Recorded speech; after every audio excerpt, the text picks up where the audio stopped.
In 1992, Acorn launched the pocketbook. I've got an example of one here. This is a pocketbook. Now, strictly speaking, it's not really an Acorn device, insofar as it wasn't manufactured by Acorn. Rather, it was a rebadged Psion Series 3. The device is essentially the same as the Psion Series 3, but for the fact of the Acorn branding, which is visible here, and the fact that some of the software that came on the device was very subtly different, and indeed the software that was bundled with it was slightly different from what you got with the Psion Series 3. Acorn followed this up with the Pocketbook 2, which again was a rebadged Psion device, in this case the Psion 3A. But why am I telling you this? It's because I don't just have an Acorn Pocketbook, or indeed its twin, the Psion Series 3. I've got rather a lot of Psions, and, well, just look at them. They're simply marvellous machines. Long before the smartphone, this was how you got proper portable computing that you could take with you in your pocket. Not just word processing and spreadsheets, but programming as well, probably the thing I love most about them. Oh, and did I mention games? Yeah, Psions have got you covered there too. Each device is different and has its own unique charm, from the super sharp screen of the not always reliably rechargeable Revo to the glow-in-the-dark backlight of the Series 5, and not to mention the incredibly satisfying ka-chunk sound of popping open an Organizer 2 to get down to business.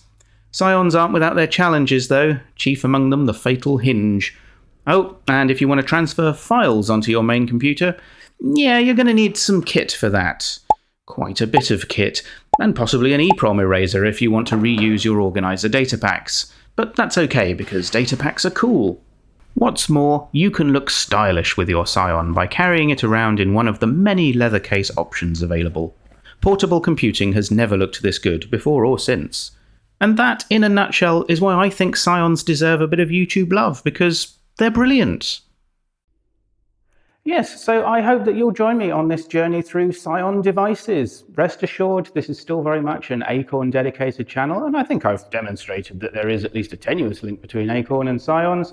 But honestly, the main reason for wanting to do this is that I love these little portables. They're fantastic, and ever since I took an interest in them back in 2023, I've really caught the bug, and I really want to share that enthusiasm. And to be honest, that's really what my channel is about. It's about retro stuff that I've got an interest in. And I hope that I can communicate that interest to you, and that you will at least show some interest in these devices, even if you don't rush out and buy one yourself.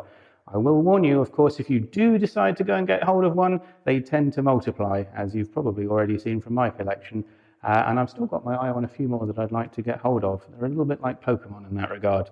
Anyway, rest assured, this is still programming as usual. You can expect to see the standard stuff here, BBC Micro gaming videos, programming videos, etc. But now and again, I'll be popping up with a Psion and hopefully explaining how to do something with it that you may or may not know how to do. And whether or not that's something that you're ever going to do yourself, hopefully you'll find it interesting all the same.